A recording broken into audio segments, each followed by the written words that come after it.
कुछ दिन पहले एक मर्डर कहानी बहुत ही चर्चित हुई थी कलकत्ता की सूचना सेट की, जिस पर मैंने एक वीडियो भी बनाया था, जिस पर कई कमेंट भी आए थे लोगों के। कुछ लोगों ने उसे निर्दयी माँ कहा, कुछ ने कहा उसे फांसी होनी चाहिए, कुछ लोगों ने कहा कि ऐसी औरतों को माँ बनने का कोई हक नहीं है। ठीक उसी प्रकार की एक दर्दनाक कहानी उत्तर प्रदेश के मुजफ्फरनगर से भी आई है, जहां पर 3 साल की एक छोटी मासूम लड़की जिसका कत्ल करके और ट्रॉली बैग में भरकर एक झाड़ियों में फेंक दिया जाता है। पुलिस को खबर मिलती है, पुलिस मौके पर पहुंचती है। पहुंचने के बाद में जब शव को देखती है तो बहुत ही मासूम प्यारी सी लड़की, माँ 3-3.5 साल की होगी, उसका शव होता है।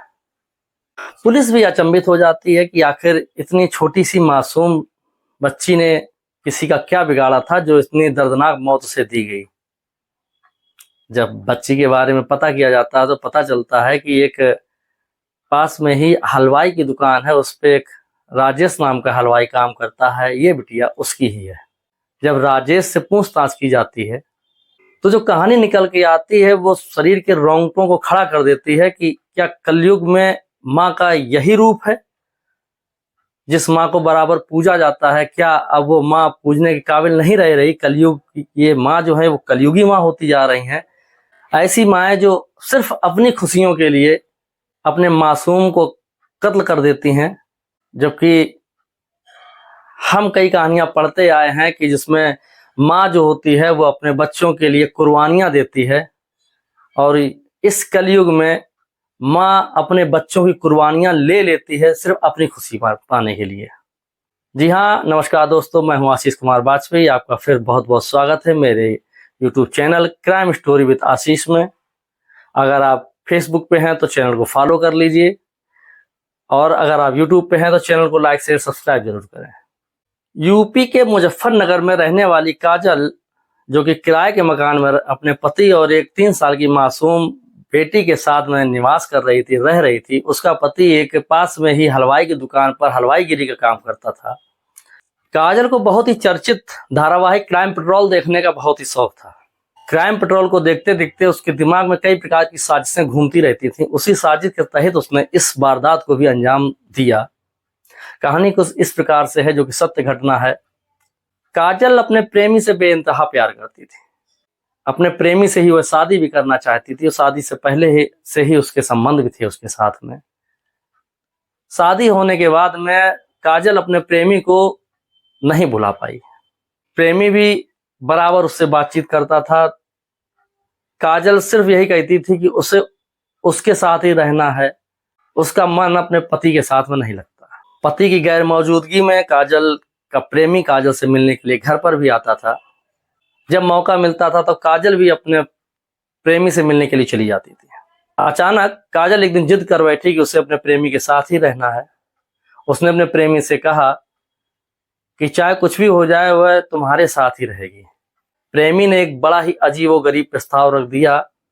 प्रेमी ने कहा कि अगर तुम आना तो अपनी बेटी को लेके ना आना। अगर तुम्हें मेरे साथ रहना है तो अपनी पुत्री को, अपनी बेटी को मेरे पास लेकर नहीं रहोगी। मैं तुम्हारी बेटी, जो कि तुम्हारे पति की पुत्री है, पति की लड़की है, मैं उसको नहीं पाल सकता हूँ। और कोई माँ होती तो शायद इस बात पर कि जब तुम मेरी पुत्री को ही नहीं पाल पाओगे तो तुम मुझे क्या पालोगे, हो सकता अपने प्रेमी को छोड़ देती। लेकिन कलयुग में वासना में अंधी एक माँ, जिससे कुछ नहीं सूझा, उसे सिर्फ अपना प्रेमी ही दिखाई दे रहा था, और प्रेमी के लिए वह कुछ भी कर गुजरने के लिए तैयार थी। इसी जुनून में वो कई दिनों तक क्राइम पेट्रोल नाटक देखती रही। क्राइम पेट्रोल में उसने कुछ सीरियल में देखा कि कैसे लोग छोटे बच्चों को मारकर और एक ट्रॉली बैग में भरकर फेंक देते हैं। उसने भी वही किया। एक ट्रॉली बैग लिया, अपने ही कोख से पैदा की गई मासूम बच्ची का बहुत ही बेदर्दी से उसने गला दबाया। गला दबाने के बाद में ट्रॉली बैग में उसको भरा और घर के पीछे थोड़ी दूर पर जाकर झाड़ियों में फेंक दिया। बच्ची को फेंकने के बाद में काजल अपने प्रेमी के पास रहने के लिए चली गई। इधर जब एफआईआर होती है, पति जब उसका एफआईआर करता है कि उसकी पुत्री और उसकी पत्नी नहीं मिल रहे हैं, तो पुलिस जब खोजबीन करती है तो घर के पिछवाड़े पे थोड़ी दूरी पे जाके झाड़ियों में एक ट्रॉली बैग मिलता है जिसमें 3 साल की मिष्टी, उस लड़की का नाम मिष्टी होता है, बहुत ही प्यारी मासूम गुड़िया, जिसका शव बरामद किया जाता है। शव को देखकर पुलिस वाले भी दंग रह जाते हैं। काजल के पति से पूछा जाता है तो इस बारे में वो कोई भी जवाब नहीं दे पाता है। पुलिस अपने तहकीकात में लग जाती है। तहकीकात करते करते पुलिस को सर्विलांस के जरिए एक ऐसे नंबर का पता चलता है जिस पर काजल की बराबर बात होती रहती है।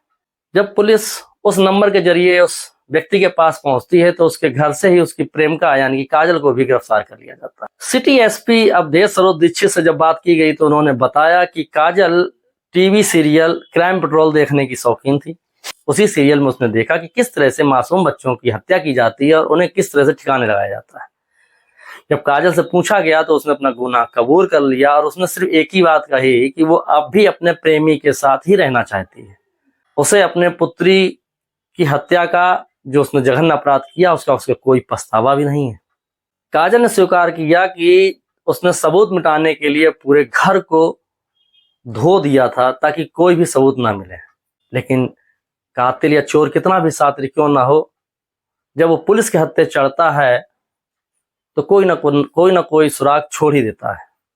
काजल के साथ भी यही हुआ।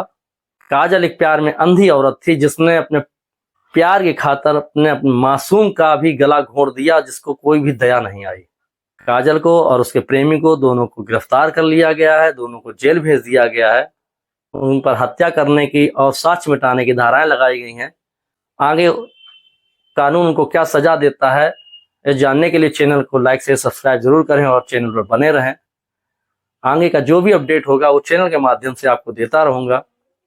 कमेंट कर आप लोग भी बताएं कि कलयुग में ऐसी माँ को क्या सजा मिलनी चाहिए ताकि इस तरह की घटनाओं को रोका जा सके। क्या इस तरह की औरतों को माँ बनने का अधिकार मिलना चाहिए, जिनको ममतत्व का कोई भी एहसास ही नहीं होता है, जिनके हाथ नहीं कांपते हैं अपने छोटे से मासूम का गला दबाने में, चाहे वो सूचना सेठ हो, चाहे वो काजल हो, चाहे कोई अन्य हो।